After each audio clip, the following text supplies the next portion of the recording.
Welcome to the future. Who's this clown? Not clown. Joker. Avengers! Assemble. Nobody tampers with the equipment except Tony Stark. Good idea. United, the Avengers are strong. Hawkeye, hands off. Fool! Have you forgotten my invincible magnetic power? Not this time, Magneto. My mutant brain senses danger. Something unseen is slowly spreading its poison, edging tempers. Think carefully before you do this. You filthy criminals. 5, 4, 3, 2, 1. You unlock this door with the...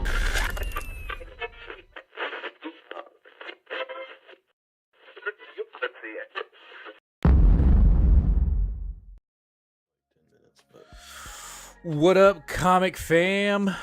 Oh, wow. It's the last show of Two Fat Guys Pull List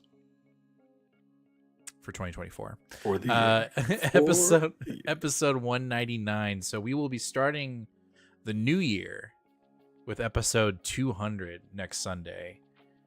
And I mean, maybe we should figure out, maybe we should give something away. Maybe we should just, it's the first episode of the new year next week. It's episode 200. Maybe we should give something away. I don't know. Think about it, chat. Let me know. Anyway, you guys welcome to episode 199. We are reviewing December 25th, Christmas Day's books. It's a very eventful week, in my opinion. Some good ones, some not so good ones, some ones that are probably going to get dropped, and we'll talk about it all on tonight's episode. But before we do that, we're going to talk about our show sponsor, and that's Collected Comics and Games here in the DFW area. That's right, that's where me and Nate get our comic books, where we get our back issues, our omnibus, our trades, our hardcovers, our action figures, our models, our trading cards, our snacks, our pins, our statues. I got a poster there one time. You got a poster there one time? They got cookbooks. They have Warhammer 40K stuff that I've never bought, but always looked at and said, man, that'd be cool. But I don't know if I have enough time to invest in that. Yeah, I bought a few D&D books there. Right, and plushies. Anyway, of course, you can get all those things at Collected, and it's great. It's a great place. They got two shops, one in Fort Worth and one in Hearst, and or is it Irving? Hearst. Yeah, and you can check out those stores if you're in the DFW area. Brent and Ron have done a great job of curating an amazing collection of stuff, and yeah, it's a really cool place. If you can't hit those places up because you're not in the DFW area or you're abroad, you can go over to staycollected.com. That's right, that's their website where you can get all that cool stuff that I just mentioned, plus store exclusive variants, covers, all kinds of cool stuff. So if you're not in the area, go check out staycollected.com. Also, we're on the road to 1,250 subscribers. We are inching closer. I think we're at 1,143 at the moment. Yeah. So when we hit 1,250, we will be giving away this Uncanny X-Men number 1 9.8 CGC grade signed by Jim Chung, the cover artist. Really, really cool. So we'll be giving this away. And then when we hit 2,000, we'll be giving away a Thor number 1 Nick Klein sketch variant 9.8 CGC grade signed by the great one, Donnie Cates. So it does benefit you to subscribe, not only to listen to our dumbasses talk about comics, but also to win slabs. We have a whole lineup of slabs that we're giving away on the road to 2,000. But those are the beginning and end of that road that we will be giving away. So if you're not already subscribed, hit that sub button, ring that bell, and give us a like. Let's get into the chat. John says, "How's everyone doing tonight in the Quantum Realm?" Doing great. I'm doing good.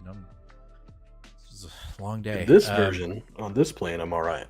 I don't know about other planes of existence. Right, yeah, I'm sure. Yeah, and then 200 next week. Yes, sir. Thank you, sir.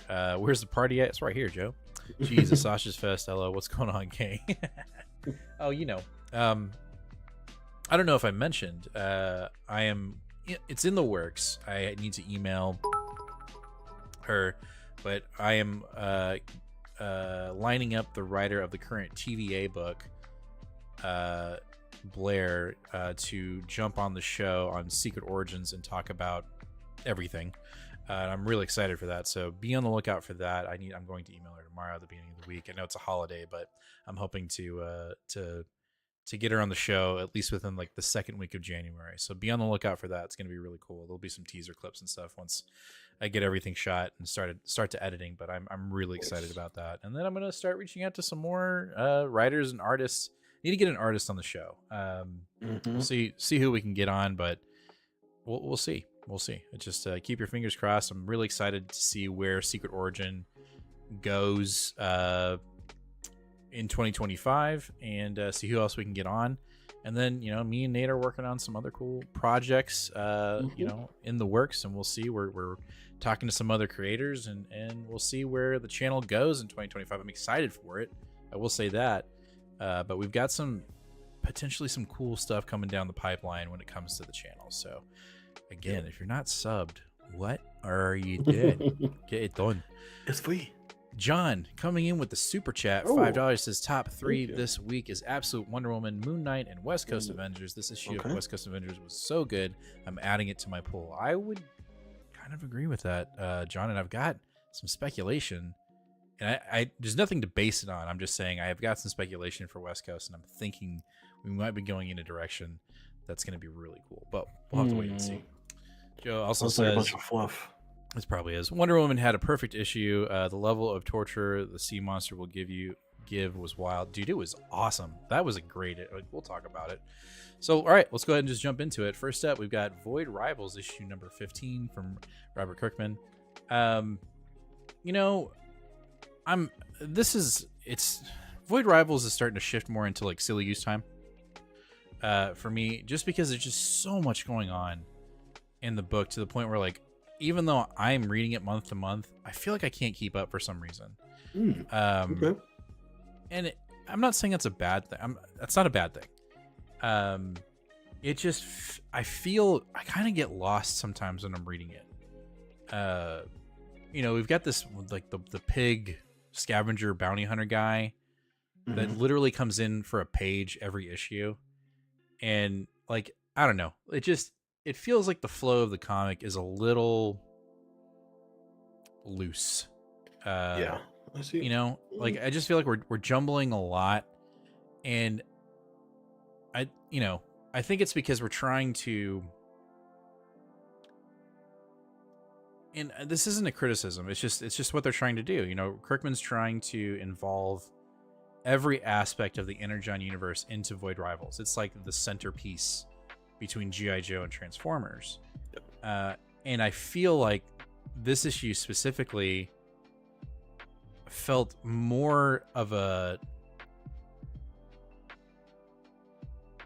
middle piece rather than a Void Rivals piece, if that makes sense. Like, we had Void Rival characters in the mix, and then at the end we had a Void Rival plot line as the hook, but in my opinion, it felt kind of like an afterthought, right? Like, the emphasis was, hey, here's Hot Rod. Like, yep, and I love Hot Rod, don't get me wrong. Like, I'm glad that he's showing up, but I feel like we've kind of lost the narrative of these two warring faction planets that are clearly related, and they're also related to the Transformers, to the point where I've like kind of forgotten what's going on. Like, okay.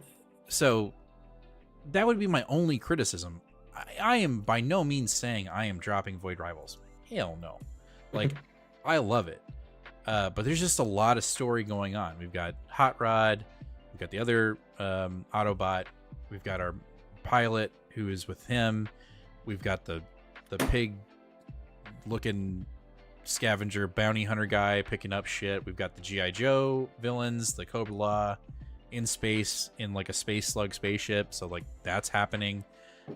We've got the bounty hunter from the other planet being fixed by a kid and he's threatening to kill them. Like, what? Like, it's just a lot. And then we've got the female pilot who's descended into the darkness. Yeah, like, and finding some remnant of an AI or something. And then on top of that, if you remember, like 3 issues ago, it seems like one of these planets is beckoning the call of Unicron to come just eat up their entire planet. So like there's just a lot going on. So all that's going on in my brain, and when I'm reading, I'm like trying to connect all these storylines, and on top of that, read what Kirkman's presenting. So it just feels like we're getting just a tad sloppy, but I'm not dropping it. I liked the issue, but I felt like there was a lot going on. There was a lot going on in the issue, but then nothing happened at the same time, right? Like, and the only thing I think that that moved was at the end, was with the female character descending into the depths of something and finding this ancient AI. Vector Theta, which is what the two Transformer bros are talking about, right? I think so. So that's what I'm saying. Like, I can't keep up with what people are talking about. Well, it's not straightforward. Like, I think that's something you have to infer so far. It's not, right. But I will say, I feel like everything you said is valid, but I'm actually really enjoying it. I feel like those past 3 issues, the pacing and the jumping between so many plot lines feels like we're like to like a big, like not finale, but like a big thing. Mm-hmm. I hope so. I hope so too. I hope so a lot. I could be totally wrong. That would be that's where I would be. I would hate for it to not come to this like grandiose, reveal, which I think we are. I don't see why we wouldn't. But like, I feel like the direction just kind of feels all over the place, in my opinion. Mm-hmm. But who knows? Maybe like you said, it's something that you have to infer. Maybe that's on purpose, and Jim, you're dumb. John coming in, I will never quit Void Rivals, but I feel like the wheels are spinning quite a bit. It just feels like we're moving inches in some aspects of the story. Like, there are others where we're moving really fucking fast, and then there are other aspects of the story that we're just kind of like just slugging along. Like, you can see the trail that the slug is leaving on the sidewalk. Like, that's totally. Also, I switched the trade for Energon Universe issue to issue. The plot barely moves the needle, so reading it all at once is the best experience. Okay. Joe also says, I feel the same with Transformers. It's all the same. It feels like action figures mashing together half the time. Void Rivals can be sometimes reminds me of Tuesday episodes of weekly soap operas. There you go. What's up, Calvin? You two have flipped your opinion on Void Rivals. I don't not like it. I know, Calvin. Can you believe how much he hates this book now? Shut the fuck up. I'm not saying that. I'm just saying it feels the cohesiveness that we got at the beginning, which obviously it makes sense, right? Like, as you move on in the story, there are more and more storylines that compound. It makes sense, but I just feel like we're doing a lot. Like, I feel like we could maybe tone it down just a hair, so I can remember. Because sometimes I read it, I'm like, I don't remember this shit happening. What? Like, I imagine that some of these plot, thin plot lines, like the assassin putting himself back together, the 4-headed thing going to talk to whatever it wants to talk to. Yeah. The weird pig alien that's out looking for scraps. Like, I feel like a lot of those are about to directly tie into the like Transformers plot line or the girl finding Vector thing. Like, I feel like those are going to be gone soon. They're going to meld in. Well, even like the Cobra La storyline that just got introduced, like, it's like, oh, hey, remember these guys? And they're like, no. Oh yeah, not really. And then like, oh, but their armor, it's like subtly changing. I'm like, another thing I have to remember. Why does your ship look so weird? Not another thing. All right, let's get moving. All right, let's jump over to DC with Absolute Wonder Woman issue number 3. This is my pick of the week. This was awesome. I don't know, man. Like, my dad last week, we were driving to the shop and he was like, I'm thinking about getting into Flash. Like, he was thinking about jumping into the current Flash run. And I was like, yeah, don't. Absolute Flash is about to launch, and I think you probably have a lot more fun with that because you have a understanding of Flash because you grew up reading it. And like, if you read Flash now, you'd be like, who the fuck's this? Who the fuck is this dude? So I also convinced him to read Wonder Woman because it's been so good. Yeah. I don't know. Kelly Thompson's been killing it. I think the artwork is just phenomenal in the sense of style of what the story we're telling. It's very, the mythos of like Greek mythology is very present in the art style. Mm-hmm. And like I told you pre-show, I flipped through this book before reading it because I'm a dumbass. And so, like, spoilers, I saw her missing in her arm towards the end, and then her like creating a robotic one. And I was like, what the fuck? I actually got upset. I was like, no, she can't, no, right? And then I read it, and I was like, oh, well, that's fucking cool, right? So we get some backtrack story. We get how she saved, what's his name? What's the name of the Lieutenant Dan? Steve. I always want to say, Steve Rogers, whatever, Steve. Mm-hmm.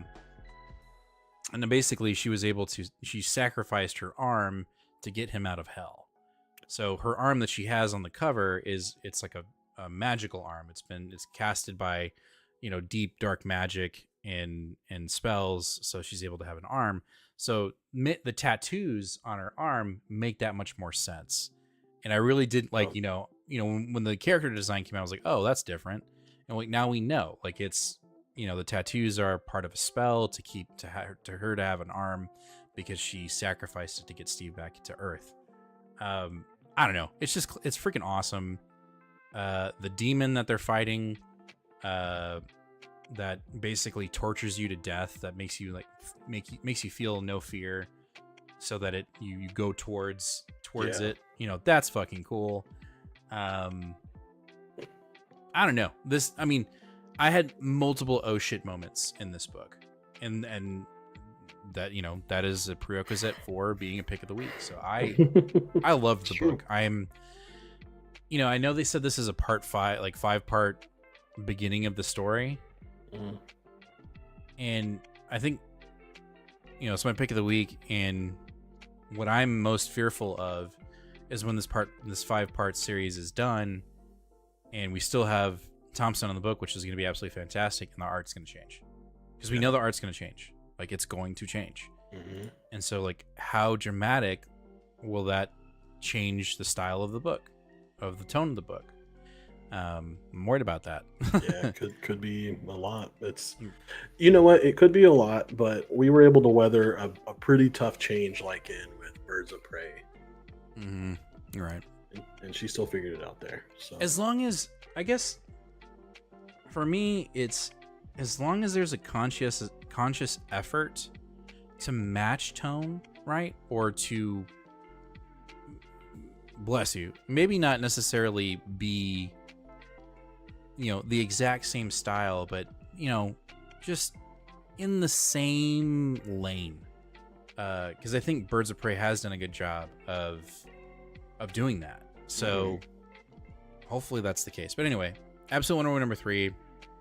Fucking loved it. It's my pick of the week.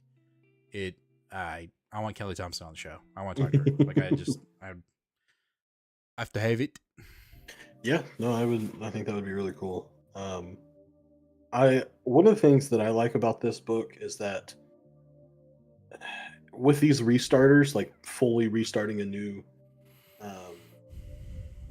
universe, essentially, I feel like these books get caught up in doing one of two things, where they either just focus on a brand new story and they really don't do a good job of giving you a lot of background information, or they just use 5 issues to just like, get ready, we're cramming in all the new stuff. And I feel like the juggle between having a compelling active story that's current while doing flashbacks to things like we did with the arm today, it makes it feel fresh, like I'm learning and I'm still seeing the action at the same time. And I think this book has done the best of that balance between the 3 that we have so far.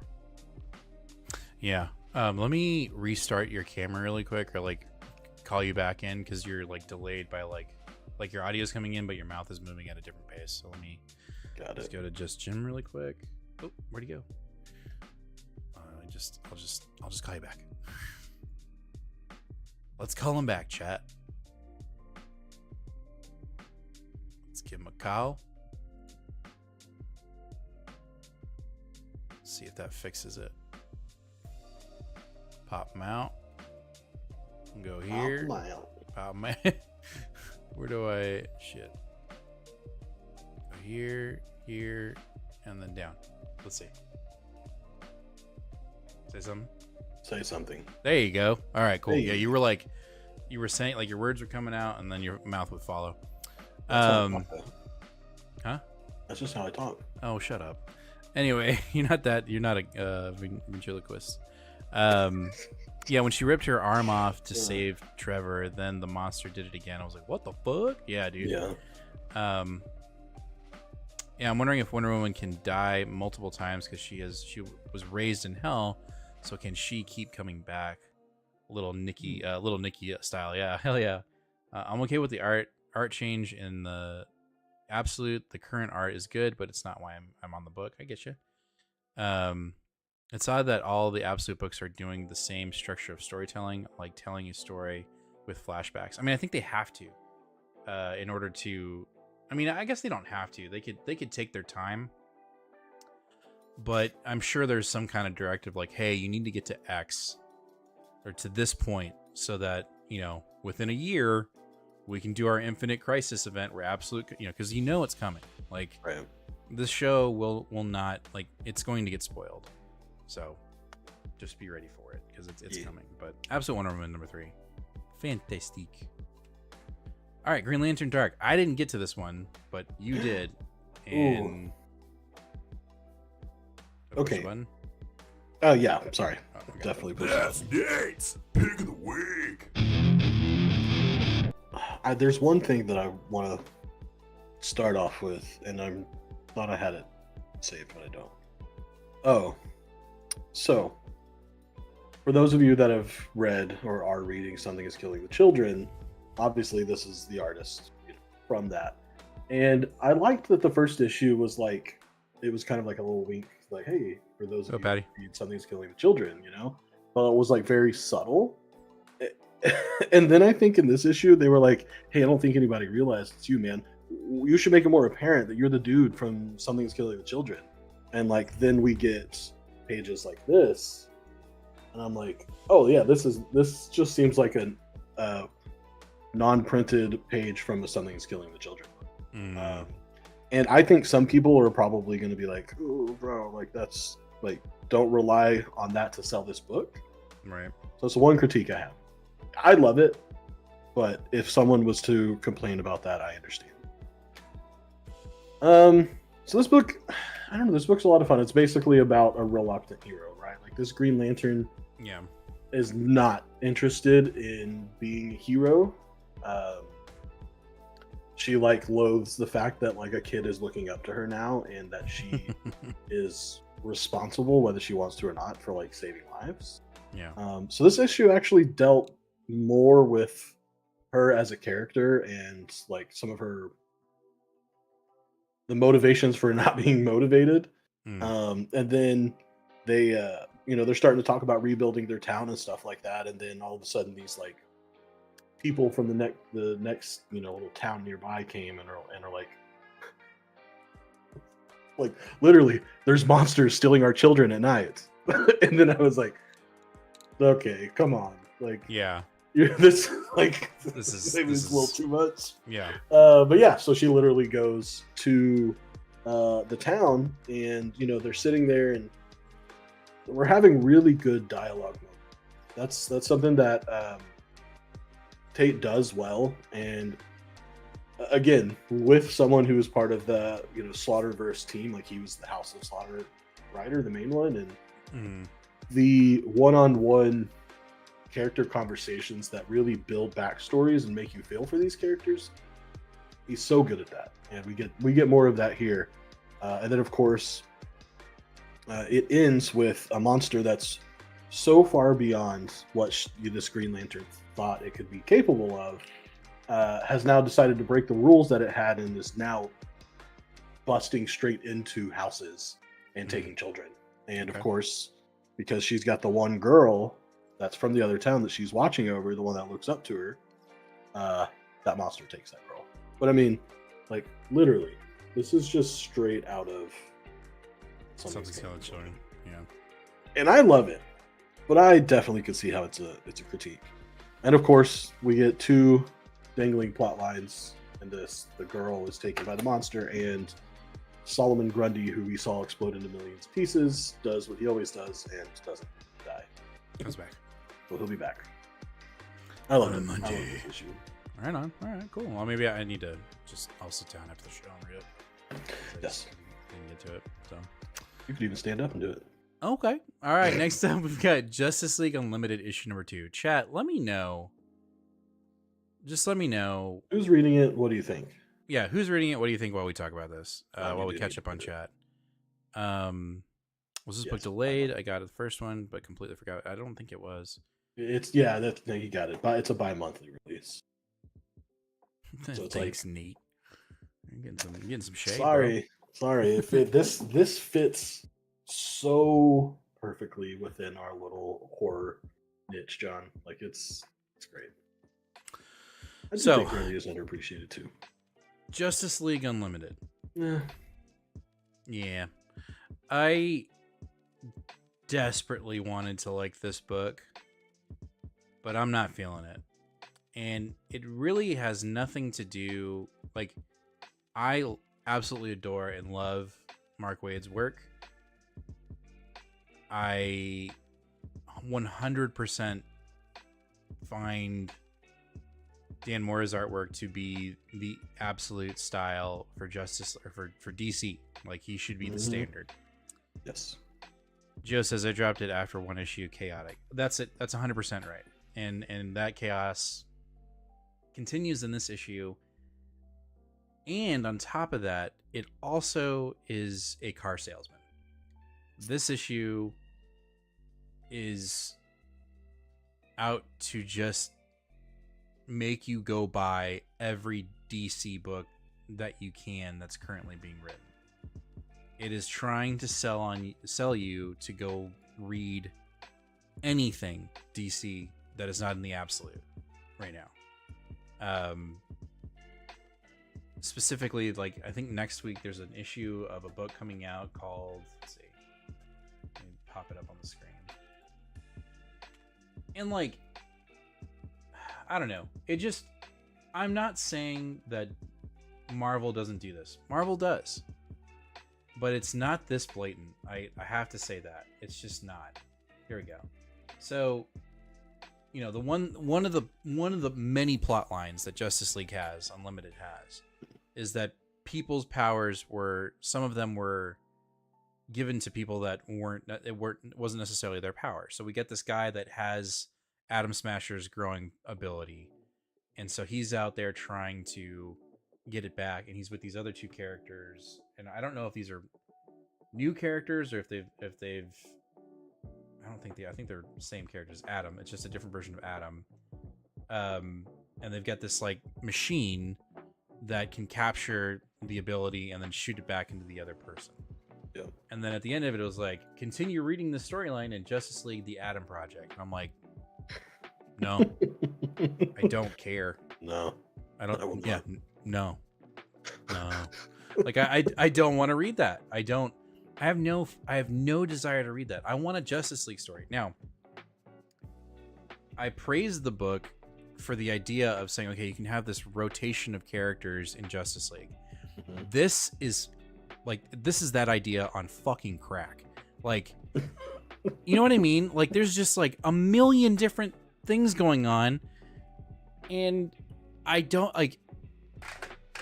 Oh, look, there's a parademon, but it can speak. What? And then it's like, oh yeah, I'm a parademon that I evolved, and Darkseid was like, no, I can't fucking have you over here. Like, you know, exactly. Like, Jesus Christ, like, it's just all over the fucking place. No, I more meant like your interpretation. The voice. That's... But that's how the book felt. Like, it was just. And then you got Batman, like, oh, Batman, and like, I'm gonna go. Like, what the fuck? And, oh, there goes Blue Beetle. Bye. And then, oh, Shazam. You know, like. Oh, and by the way, the major plot twist from the first issue about the guy on the inside and how he's snooping on them and is gonna report to someone. We don't even hear from him at all. We see him sneaking in listening in one panel. Right. And raises an eyebrow because someone said Inferno, and he's like, "Oh fuck," Like I don't know. I'm out. I'm done. I'm not doing Justice League anymore. It's not Justice League. This isn't Justice. This is an unlimited. It's quite literally like we said. It's an unlimited. Like this book should have been like released just on the iPad. Like this book is exactly what it said it was going to be. Yeah, you're right. And we were just hoping that wasn't going to be true. But this is Justice League Unlimited.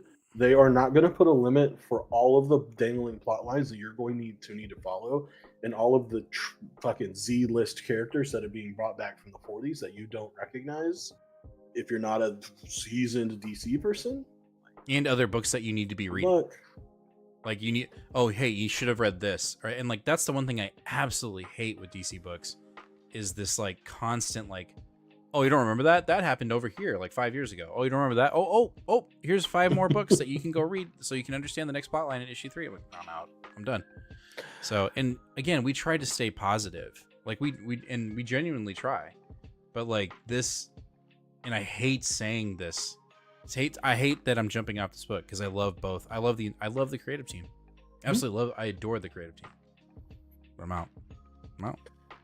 I will most likely be out too, especially if it seems like not a ton of us are reading this. I will say I am quite intrigued by the John plotline, Martian Manhunter. Yeah. So if that pops up next issue, which it doesn't seem like it is because he's not even listed in the character list. Well, what'll happen is we'll get another half page in one of these other issues, and then it'll say, continue this storyline in John Martian Manhunter issue number 1 coming out in March. And you're like, I'd be okay with that though, because I would love to read a Martian Manhunter. Sure, but it's just another goddamn book I got to pick up, and I just be consistent.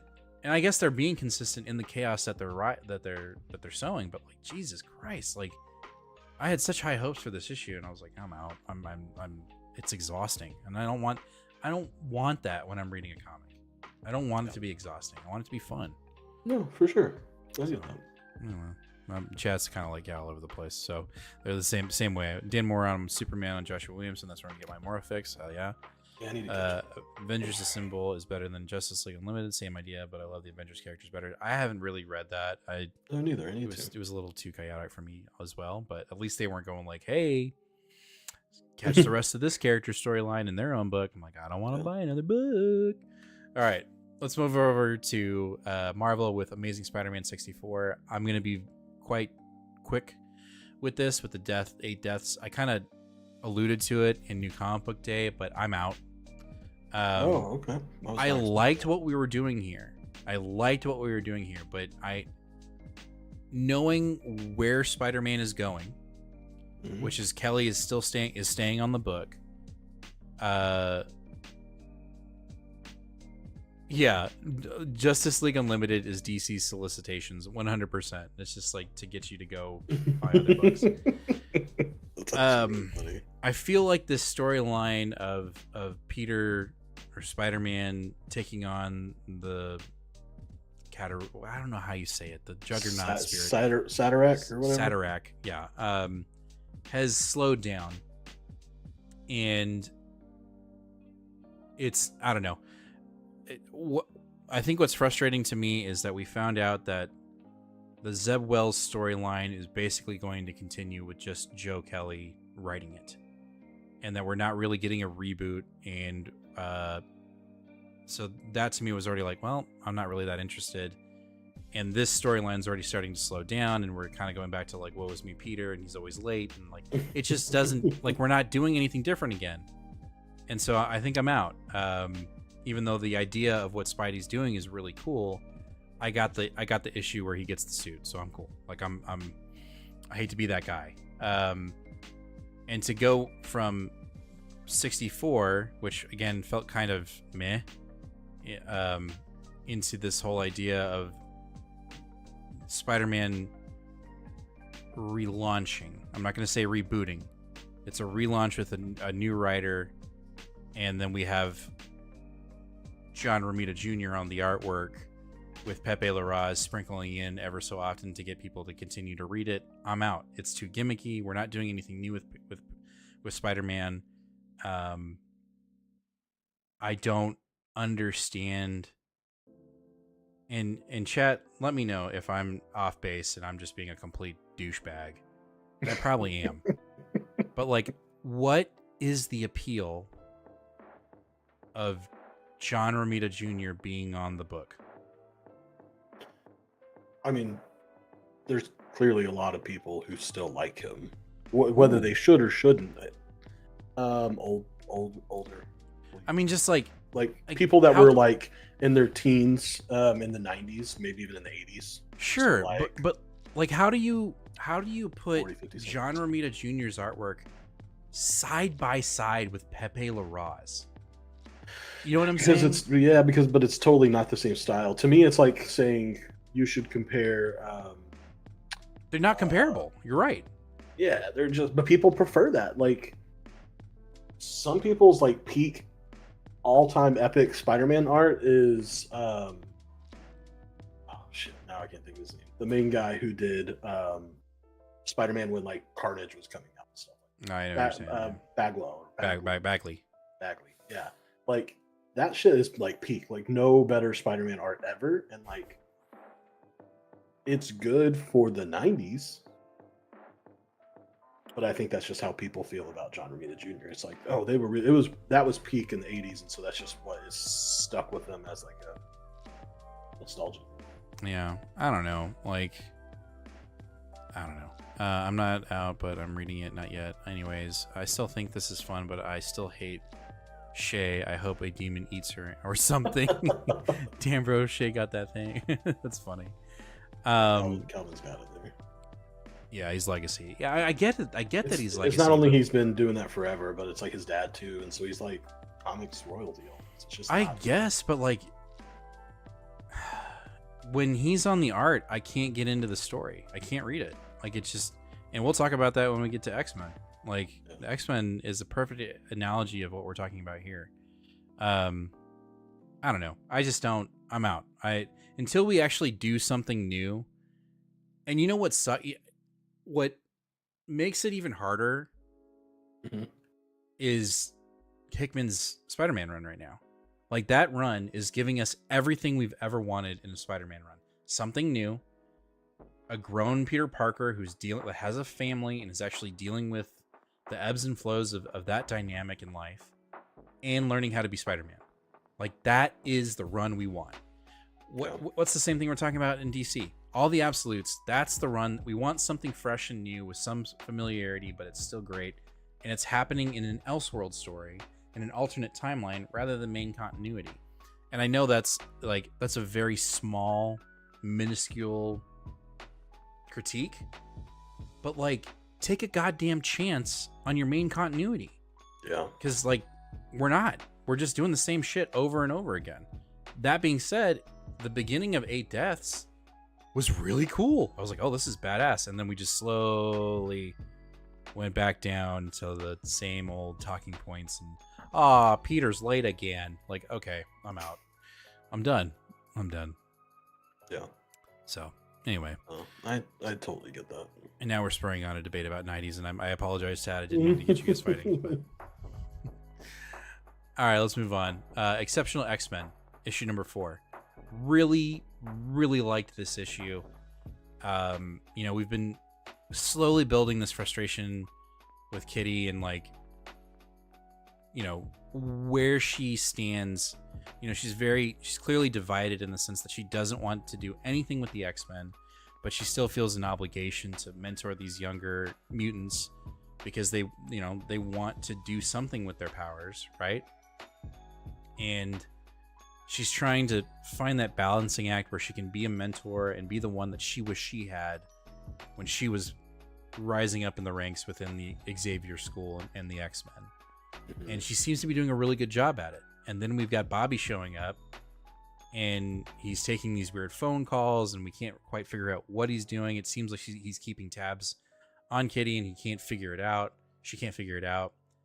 And on top of that, we're still training these other kids to be X-Men, to be able to defend themselves and to be able to be X-Men, you know. And so she's kind of doing it, you know, and it seems like that's the main narrative in a lot of the X-Men books. It's like they've kind of gravitated towards a new group of mutants and they're mentoring them in their own way, whether it's in X-Men, whether it's in Uncanny, or it's in Exceptional. What I really enjoyed about this is that she is able to figure out what the hell Bobby's actually doing. And he's keeping tabs because someone is directing him to keep tabs on her. So you're trying to figure out who it is. Ooh. And when Kitty finds out, it's Rogue. Rogue is trying to make sure that she's okay, and trying to really probably get her to join her ranks. And she's like, I don't want anything to do with y'all. I'm done. I'm out. I do not want. And they get into this heated argument, right? And, you know, be aware of your surroundings. They're having this argument, you know, on the street right above the apartment where the kids are at training. And so while they're having this discussion, she lashes out. She lashes out at Bobby. She lashes out at Rogue and says, listen, I want nothing to do with you. I did horrible things during Krakoa.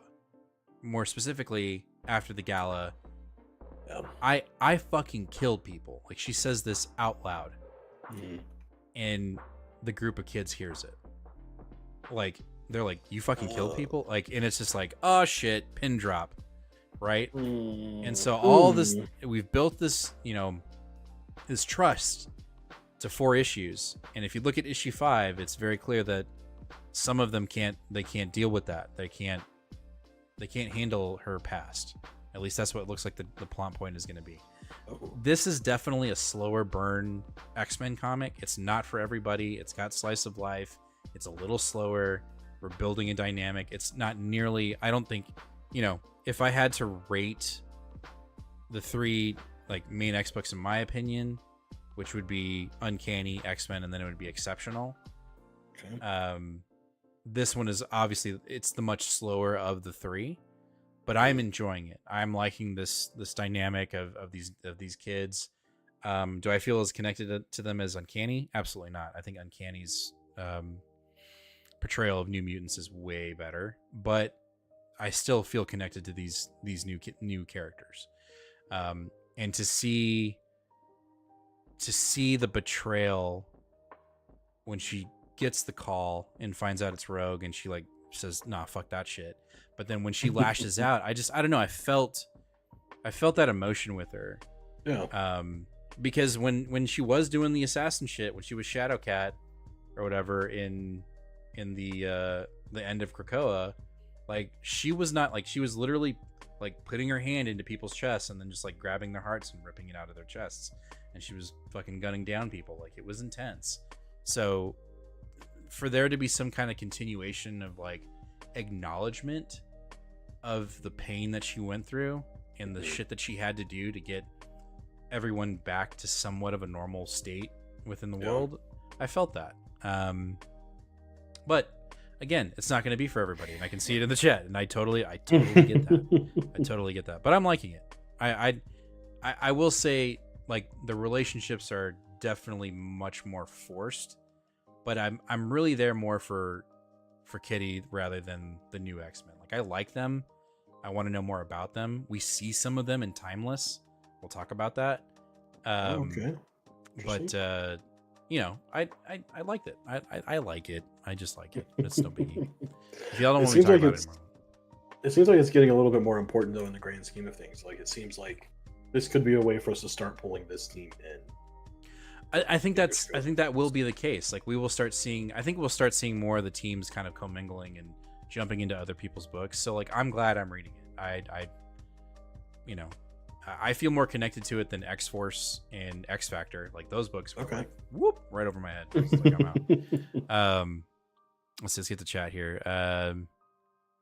Let's see. Actively, I'm out on Exceptional X-Men. I love the first issue, but can't buy the writing on this anymore. Random demon during the drama tryout. Yeah, that was a little weird, but you know, meh. They should just do back covers or inside first page second covers for JJ. Yeah, I agree. John, I am out on X-Men, Exceptional X-Men as well. It's all vibes and chilling. I bought it when Eve Ewing was on the Black Panther. She hasn't wrote anything in the past 10 issues before it's canceled. Maybe X-Men tie-ins will help her. I don't know. We'll see. His ice trail on this cover is confusing. It is a little confusing. It's like one's coming out of his butt, and then like the other one is like, it kind of looks like it. Like there's a random. Yeah, it doesn't make sense. That's weird. Anyway, none of the relationships in X feels authentic anymore. The slice of life feels manufactured to me. I'm disappointed because it started off so well. I mean, who knows, John? I mean, you do you. If you want to jump off, jump off. I'm gonna stick with it a little bit longer. And yeah, I am skipping over the drama part. I didn't really quite understand that, but again, I'm here more for Kitty than anybody. I want to see her and Emma kind of be more influential than with these kids. The kids are kind of secondary in my opinion. So is what it is. All right, Moon Knight, Fist of Khonshu. I liked this issue. So Chris, what up, boy? What's up, bro? I liked this issue. Mm-hmm. I was disappointed, but I get why we killed off the mansion, because it's kind of like a force field. Like that's the mansion is quite literally that kind of mechanic, right? Like it's the force field cop out. No, but it doesn't mean I wasn't upset about it. Like when he got blasted by a freaking Valhalla sword, I was like, this fucking sucks. Like that thing was cool, but we're rocking the foundations of the group. And what I think I love about it the most is we didn't do it in the first issue. We did it in the third issue, right? Like McKay put this like bubble around us. He made us feel safe. Hey, Moon Knight's back. He's a badass. These guys don't got shit on Moon Knight. And then he's like, issue 3, I'm blowing up the mansion. Bam! Issue 3, I'm turning the tables and I'm framing all this moon dust fucking fairy drug shit on Moon Knight. Bam! I'm like, oh, shit. And then you got Tigra dealing with the fact that Hank Pym's alive. You're like, oh, goddamn. Like, I was upset, but in the best way possible in Moon Knight issue number 3. I loved it. Yeah, I mean, I'm really bummed about Midnight Mission. Oh, big time. And if it doesn't come back at some point, I will mark that. That will keep Moon Knight from being a perfect 10 out of 10 when Jed McKay's done. I would agree. Yeah, it's got to come back. It's got to come back. But it does make total sense why we got rid of him. You can't have it. You can't have it. Not for right now. No. But even if he comes back and it's just like, I'm not a little haunted house anymore, but I don't have my my OP force field. Just something. Yeah, no, I agree, but like it after I read it and I took some time to just kind of like digest the issue. Mm-hmm. I was like, it makes sense. Like it's the Midnight Mansion is quite like literally a force field. Like they would never lose. They would never. It's a mechanic that is so OP that when you're dealing with something like street level bad guys, you can't have the mansion. You can't, because they'll trap everybody in it and no one will ever loot. Like they have to hit rock bottom. They do. And I think McKay doing it on issue 3 rather than issue 1, I think is masterful. Like it was just this false sense of security, and now we're here. Like, God damn it. So, and you're right. Like, what are we gonna do? What's gonna replace it? Is the mansion coming back, or are we gonna get something else? Is it gonna be a fucking pyramid in the middle of New York City? Like, we don't know. It's gonna be great. Like, I'm quite literally excited for it. Chris talking about exceptionally says I'm reading. I'll read when I'm on Unlimited. Moon Knight was good, too short, and too much happened. Joe, I jumped off and rolled my ankle, but it's okay. What? You jumped off? Oh, okay. And then yes, congratulations, Chris, for hitting 100 subs over on Chris Collects. Hell yeah, nice. I'm so excited about that. That unboxing video, I was totally jelly when Jamie sent you a box of goodies. I'm sad, but it was cool. It was a cool video. Joe says, need to tell us how they killed the mansion. Maybe it's overdosed on glitter or no, but I really want to know. I got upset when the mansion was killed. I appreciate the way the issue rolled out. and ended, there's a lot of tension on this book now. Yeah, hardcore.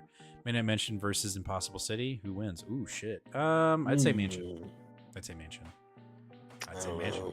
No, I'd say Mansion. I think the Impossible City would be too analytical, and so like by the time it would figure out how to defeat it, it would be defeated by the Mansion. Like there you go. In the process of thinking it, it would overthink it. Midnight Book has consistently made me feel things more than any other book in current memory. She-Hulk was good. Though. Such a good one. Okay, yeah, She-Hulk is. It was so cool to get Christmas gift to hit 1,000 after a month. Hell yeah, dude. That's so badass. I'm so happy for you. All right, let's keep moving on. Time Slide. I'm guessing you didn't read this. I did not. Oh man, I thought this was the David Bowles book, and then I realized it wasn't, and said, "Oh, I don't need to read that." I didn't even look. Well, there are David Pepos things in it. So this is that thing that Marvel does all the time, where like they have like a Marvel 1000, or like, you know, getting you ready for storylines in 2025. Oh, is that what this is? Yeah, and they'll show little hints of like what's coming up. Yeah. In like 2 or 3 page panels, and they did that here. Not a lot. This was mainly more a Mutant Cable Bishop storyline. I really liked it.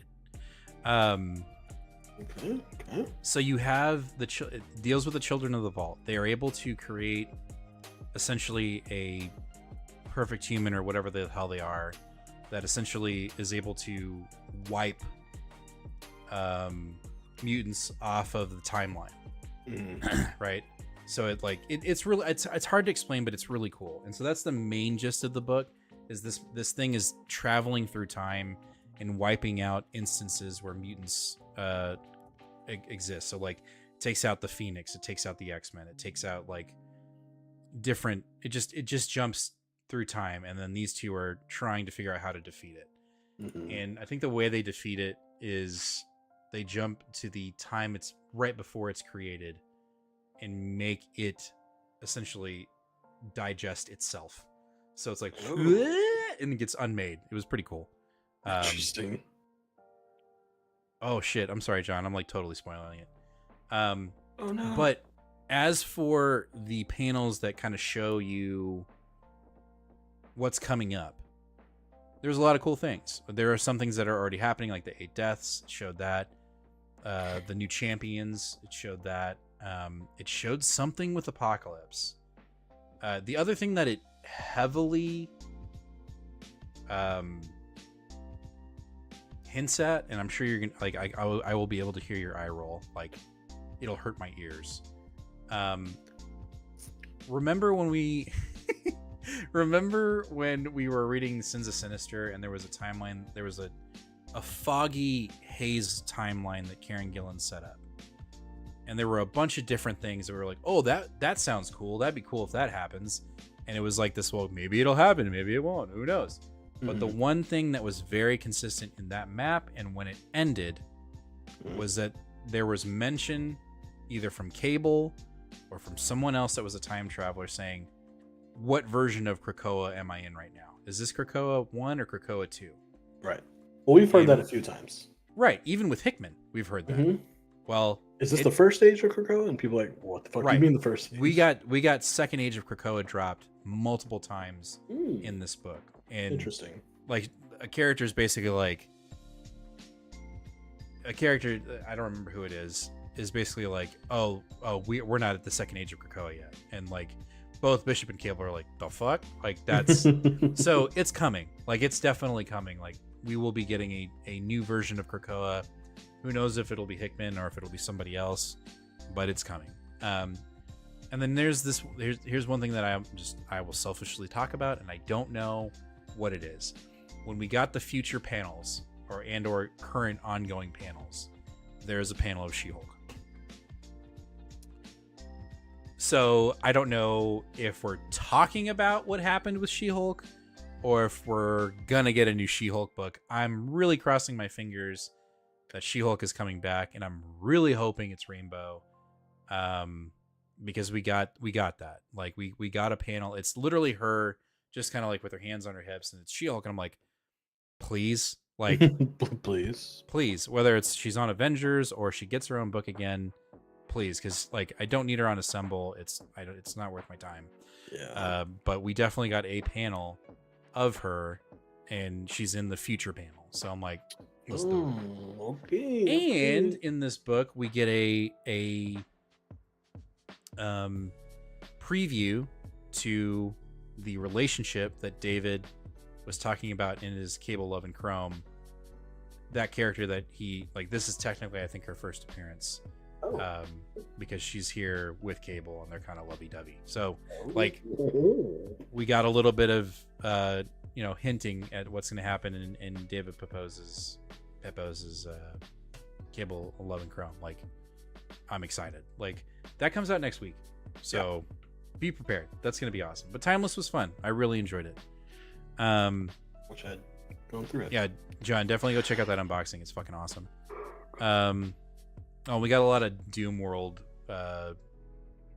preview too, like in the panels, with Doom taking over the world as Sorcerer Supreme. So, let's see. I didn't read Timeside, but ordered a spoiler cover variant. Hasn't arrived. I'm glad I liked it. Yeah.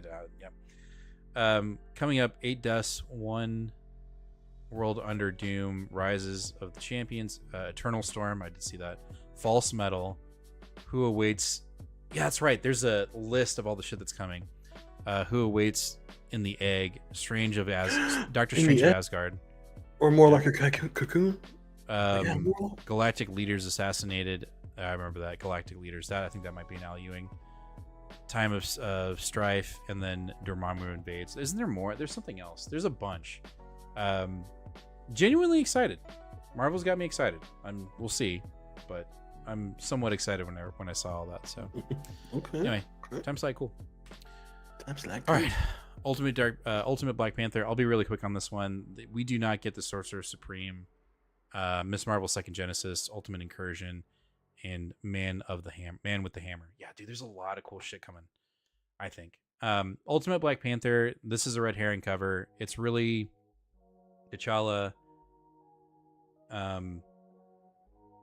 going to the people of Africa and figuring out, like, it's just putting more of an emphasis on that Wakanda has really fucked up, that they haven't really like thought of Africa. They've been so focused on inward and being secluded that they have failed the rest of the continent. And so he's like, nah, this shit ends here. I'm gonna take on Moon Knight. I'm gonna fight him to the death, and then we're taking the shit on.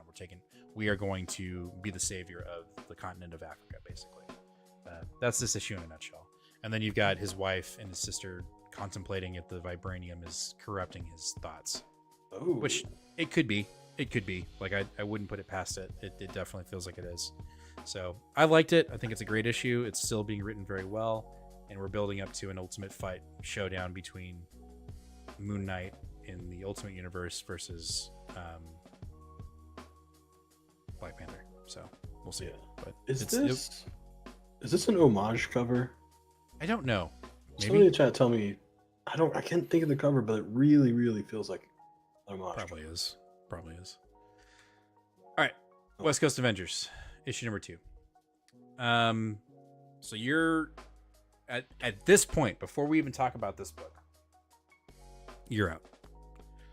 I mean, I don't know. You were telling me I missed out, and then John put it in his top 3. I think it's good. I think the artwork is probably the thing that's. I think it's the artwork that's really holding it. If there's anything that's holding it back, it's the artwork. Mm-hmm. I think the artwork in issue 2 was better than issue 1. I will say that. Like, it felt a little bit more consistent. I'm really liking Spider-Woman in this book, and I really like this Starfire storyline with her dealing with PTSD and working with Orcus and being a double agent, and her not, her kind of having the Kitty Pryde thing, like not being able to really deal with the shit that they went through during the last days of Krakoa, and we see that here. And then this Ultron thing that we're running into in issue 3 with this version of Ultron starting his own cult religion. And now the West Coast Avengers are having to deal with them having an Ultron on the team. How do you explain that now that we've got an Ultron with wings flying around telling them that he's the savior of the world. Don't. So here's my speculation for this issue, for this book. Okay. We've got Tony and Rhodes trying to rehabilitate and get some, not all of the heroes and or villains that are on the team to get onto parole, but some of them. Like, that's a secondary mission of West Coast Avengers. Yeah. I believe for at least 4 to 5 issues, a character will be showing back up into Tony's life, and both of us are going to lose our fucking minds when she does. Don't do that. It's gonna be Hellcat. Hellcat will be making an appearance and or being on the team, I bet you, very soon. And then we're gonna get fucking Emma Frost showing up and be like, "Hi, honey," and there's going to be a he's my man. No, I dated him. Now, I'm telling. Now we're fan casting here. Okay? No, we're not. I'm telling you, it's gonna happen. Not happening. Not happening. Chat. Last show of 2024. Jim said it here. Hellcat's showing up in the book for an extended period of time, and then M's gonna show up, and there's gonna be a fucking cat fight. I'm telling you right now, over Tony. It's gonna happen. It's not. It's absolutely not gonna happen. It's gonna happen. Where's Hellcat right now? No one's messing with her right now. I'm telling you, she's coming back. She's telling available. you. I'm telling you. Joe talking about you just want a cat fight. No, I don't. I want Hellcat. I want, if I had to pick between Tony being with Emma or Hellcat, I'd pick Hellcat every day of the week. Well, yeah, of course. And I want her, I'm telling you, she's gonna show up in the book. Like, hey Tony, remember me? I fuck with demons. So oh my god. Joe, going back to the list of things that are happening in Timeless, Ghost Fist walks. Where's Spider-Man? What became of Emily Bright? Will of Doom. Utgard rises. I'm not really excited about Utgard, but we know what that is. Age of Revelations. Beware of Spider-Woman. Who trades away immortal XVX. 3K Gene Bomb. Emily Bright is the main girl from Strange Academy. Okay, fuck yeah. Ones with Dormammu-san. I just think we're doing. I think Marvel's going to be hitting on 2025 as long as we can still get our paper from Canada. There's a lot of things floating in the air right now. Who knows if that's going to happen? Right now, we're talking about immigrants and how. Have you seen that shit? Have you seen what's going on? Nah, dude, I am unplugged. The MAGA movement is losing their fucking minds because they found out that they got lied to, and that we're not. Yeah, right. What? It's so tasty. Anyway, we won't get into that. But if that's happening, then maybe there won't be tariffs. Who knows? Let's see here. I like the issue 2 better than issue 1. I love Firestar. Hell yeah. I really love West Coast Avengers. The humor and the team interactions are gold. You just want a cat fight? Maybe I do. John, I like how there's going to be at least one rehab villain / hero on the team. I'm totally with Jim on the cat fight. Please. Nerdcast, new member of West Coast Avengers, Howard the Duck. Fuck yeah, bro. In my opinion, Emma has. Oh no, John. As far as Tony is concerned. John, have you read Christopher Cantwell's Iron Man? If you haven't, it might sway you. Gary Jerry needs to do something with Sync. He has been forgotten. Yeah, we'll see. Anyway, I like the issue. Thought the issue was great. I'm, if there's one thing that is just making me go like, I don't know, or it just is iffy, it's the artwork. But the artwork was better in issue 2. I thought it was way better than issue 1. Okay. In my opinion. So, all right, let's talk about our last book of the night, and that's X-Men issue number 9 from McKay, Stegman, and Vincentini. All right, let's talk about the story, and then we'll talk about my gripe. I like the story. I thought it was fun. I'm liking this raid thing. I'm liking the explanations of why the team is fighting them, like why they're fighting each other now. We actually have a reason. Like it's not just downright stubbornness between Rogue and Cyclops. Right. Even though it would be it would be believable if it was from those two, but it's They're being manipulated psychically. So cool. I'm here for it. I may be in the minority, but I'm liking this idea that it's not Xavier who's prisoner X or whatever in behind the vault, and that he actually does get out, and we're like, oh shit, Xavier has hit the building, like watch out, Xavier's here. I know it's some people probably eye rolled on that, but I'm kind of glad that he's kind of being used as this kind of more of a villain. I think we both could agree that we like that storyline more than just him like, oh, we saved the professor, okay, everything's back to normal. It's like, no, like we've got some issues. And the fact that Cyclops is the guy going, nah, fuck that dude. And I'm sure I could see Nate being like, why does he have the best lines, right? Because he had the best lines in this issue, which was, why, we can't do this again. This guy has used us, he's manipulated us, he's a menace. And then he shows up. Great. And then to see him show up, and then, who do we think is the mutant behind the door? Is it Sinister? Is it the heir to Apocalypse? I have to be inclined that it's Sinister. Oh, but it's what's his name? Onslaught. Oh shit! Remember the character in Sentinels getting the fucking weird flashbacks as soon as she arrived to Grey Malkin? Well, that's cool. I like that. Onslaught. I'm here for that. So, as for the story, McKay killed it. This cover is shit. You guys are still trying to trigger me in the chat. You need to stop it. What's he saying? Team Cyclops. Loved Hellcat, but I love the matching narcissism dramatic between Tony and Emma. Rogue needs to chill. She has been as aggressive one between the two. Scott is proven leader, and Rogue doesn't know what proven leader. Wow. You mean proven bitch boy for a bald man for 60 years. John says if X versus X is hinting at a war between X-Men and Uncanny X-Men, I'm here for it. I am too. Okay, so storyline, digging it. Let's talk about the artwork. So let's talk about it. The book opens with Vincentini's artwork. 10 out of 10. I felt like I felt more engaged with X-Men with that artwork than I did with Stegman. You have a vendetta at this point. I don't like that. I don't like that you're saying that, but I'm just being honest. Like, I was more engaged with the writing and the content with Vincentini, and I opened it and I was like, oh, it's not Stegman. So I started reading it. Halfway through, we get an art change, and it's not for any apparent reason. It's not a time shift. It's not jumping to another, like, on the other side of the planet or in space. It's just a straight up art change with Stegman. Granted, Stegman is the main artist on this book, but it's not it. I don't know what's going on. Yeah, it doesn't look good. I don't see it being that big a deal.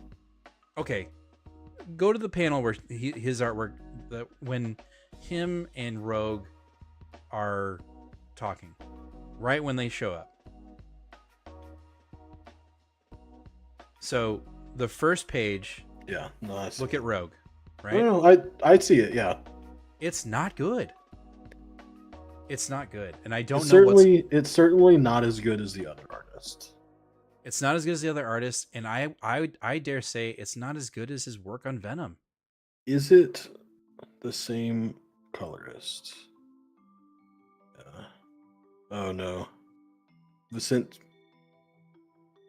Okay, JP Mayer is like a very well-known inker. Oh no, sorry, I'm looking to look at colorist. No, I don't know. I was going to blame it on the colorist, but Marte Gracia is literally the best person coloring right now, so it's not their fault.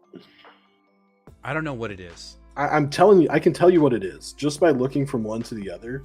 It's the visible sketch lines that make everything seem off. So, like, look at her lips, for instance. Those look like 90s the pencil shouldn't be there. The black outline, that's not the kind of style this is looking for. It's looking for a smoothed out thing. Like Right. if you look at the bottom left panel of Cyclops, the cheekbone shading, the dark red shading, that's not what we're not doing the right color to match that art, that So- those pencils. So, So we even need to be. I'm not blaming anyone. I'm just saying that they're not on the same page. This I would agree. I think either the colorist needs to cover up a little bit of Stegman's sketch to get a more polished look, or he needs to change his inking style to a more older style that Stegman's trying to do. This is me as a completely as not as an artist and as never someone. It just when I look at the two images next to each other, those are the things that I notice. I don't. It just takes me out of the book. Like I immediately go like, whoa, this is like it just doesn't fit. And I will say this, and I don't know if I told you this. So like looking at the cover, Psylocke, her psychic fist looks badass. Her sword, enveloped in a psychic whatever, looks like cotton candy. It doesn't look like a blade. It looks like she's wielding a cotton candy lightsaber. And when Stegman did Venom and Spider-Man's webs like that, it worked. It looked cool. Yeah. But when it comes to this, it doesn't work. And I just don't... I hate it. I don't, and I don't say I hate his artwork. I hate that I am being critical. I don't like it because I like Stegman's artwork. That's a blade, 100%, Chris. Like that's supposed to be her sword. It's also supposed to be wrapped in something, right? Or no? It's supposed to be wrapped in like psychic energy. I guess I need to get to the point where I just don't need to talk. I shouldn't talk about it anymore because I don't like poo-pooing on it. I don't like. That's not what this. No. That's not what this channel's about, right? We're talking about the books and why we like them, and if there's nothing nice to say, then don't say it at all. So I guess I need to stop. But it's frustrating to me because we read a Venom run with Stegman on the artwork, and when Stegman wasn't on the artwork, we were pissed. Yeah. And now we're reading X-Men and I'm going like, what's going on? Is it can't be a timing thing. He can't be like, there's no way he's rushed. He did it on Venom. You know? And then what really bugged me about this issue was just the complete like art change for no reason. Like, so I mean, it what it signifies to me is either they're trying to wait. Is Vicente the artist that's on Uncanny? No. Oh, okay. Never mind. Right. I saw what you're trying to do there, and that's not it. They did do that on Uncanny. No, they didn't. They had the same artist as Uncanny, and then they had another artist jump in the same time on the Uncanny issue, and it wasn't Stegman. Yeah. Marquez I don't know. and Salazar. Yeah, I don't know. I'll just stop talking about it. It's just frustrating. What has Rogue done to prove she's right? Scott asked her if he did anything wrong, and she replied no. But then ready to argue every time she took kids to prison break, then got mad at Cyclops for it, defending himself with an attack with the attack on his team. Yeah, well, the problem, where their actual differences are is the argument of, do they save Charles, right? That's a genuine, they're genuinely fighting about that. Prior to that, they were being manipulated when they should, like they were, aggro, right? They both had aggro being pushed on them. So like anything that they were arguing about was amped to 11. Yeah. I don't know. I'm not really picking. I mean, if I'm picking sides, I'm really picking Rogue, but it's only because I'm liking Uncanny more than X-Men. Because it's vibes. Right. It's vibes. There are some people that follow leaders that are like rigid robots, Cyclops, and then there are people that follow people like Rogue who are like tummy feelings and vibes and stuff like that. And I think that it's hard to follow the one that's not like your style, even if you agree with that person more. Right. Like I kind of agree with Cyclops a little bit more in this beef, but my total hate for him aside, I don't really go for like the rigid robot leader. So like that's why I naturally go towards Rogue anyway.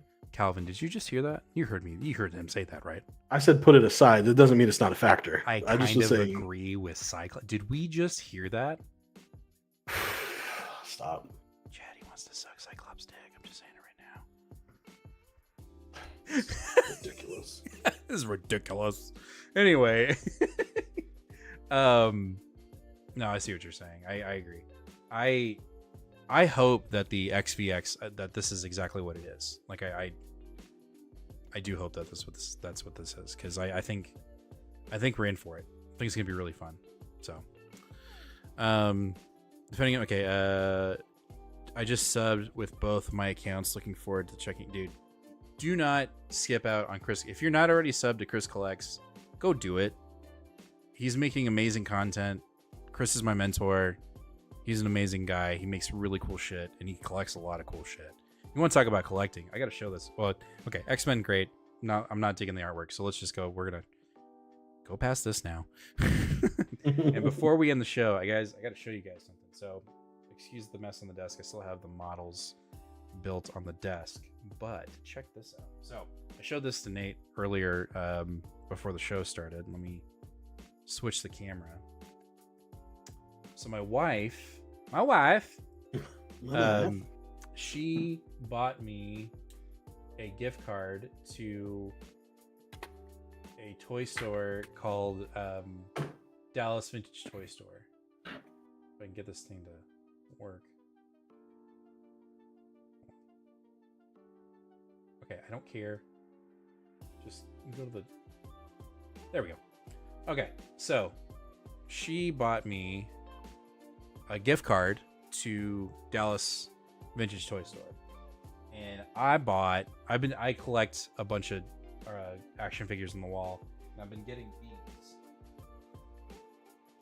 the 3.75 figures, the Kenner figures, and so I bought a shit ton because she got me a gift card to it. So got Thor, got the Thing, got the Goblin, Green Goblin. Got the Dark Phoenix. U.S. Agent. Ugh. Loki. Oop. Falcon Punch. Falcon. Ugh. Electro. Ant-Man. And shit. Hold on. Carol Danvers. Captain Marvel. Sue. Invisible Woman. And Mr. Fantastic. So had a blast over at Dallas Vintage Toy Store. It was so cool. So would you say when you were there you got blasted? Thanks for that. Anyway. Hey. Anyway, so I had a good time with that. They need to give Rogue some time to help even the argument. She's the new Charles and Scott is the new Magneto on philosophy. Nice. I'm sure they will. I feel like Uncanny is doing a much better job of fleshing out like the whole entire Raid storyline. So I'm sure we'll get that in the next. Uncanny is so good. It's so good. I wish they were still doing this line. I do too. By the way, Chris, if you run into, I'm missing a handful. The one that I know that I'm not going to be able to find, there are 3. Moon Knight, and then the 2 Wolverines, the yellow and the brown suit. If you ever come across those, let me know, because I am trying to find those. John, cool Jim, I got some of those figures as well. My girlfriend bought me an Army of Darkness chainsaw replica. Hell yeah, dude. Hell yeah. All right, guys. Well, that's our last show of 2024, episode 199. We will see you guys on Tuesday for New Comic Book Day, and then Sunday for the first show of 2025, episode 200. 200 of Two Fat Guys Pull List. That being said, there is a push to start doing seasons on YouTube. So like every year is like a new season. So we'll think about it. God, what season would this be going into? This would be season 3. We'd be ending season 3 right now. All of 23, 22, and 21. Wait, so what, season 4? I felt like we started in 2020. Did we? I think so, but I don't know. We'll call that season 0. Okay, all right. So this is season 3. Some bullshit with Twitch and here and right. So I may go back and like categorize it where every live show is like a season. So we will officially start season 4 with episode 299 or 200 next Sunday. So keep an eye out for that. And yeah, John says, Jim, I have Moon Knight. It's yours if you want it. Damn, son. Oh. How much you want? Let me know. But yeah, thanks for everybody that's watching. If you're watching this as a past episode, thank you for watching. If you're watching it here live, we love you all. We love all of our members. John, Joe, Patty, Holden, no, not Holden. Hayden. Holden. There's Hayden. Hayden. I think it's Hayden. I'm sorry if I'm fucking that up. I apologize. You are fucking it up. I am fucking it up. But thank you all to our members. And who knows? Maybe in 2025 there will be more member exclusive content. Yeah, I know, dude. Yeah, because it wasn't the packaging jacked up, Chris. I think that's what you got it in like Amazon, right? And it like was all jacked. That's my only fear when I order from Amazon. Is like packaging's gonna be fun because like the card is also part of it. Like you want it to be. It's part of it for you. It is. All right, guys. We'll catch you guys on Tuesday, and then we'll catch you on Sunday. See you guys later. Oh, as always, comic fam, be kind to one another and read more comics. Talk to you guys later. There it is. It's Holden. Or it's Hayden. Holden. I'm sorry, dude. Holden. No, I'm fucking it up. I'm so sorry, dude. Holden. My apologies.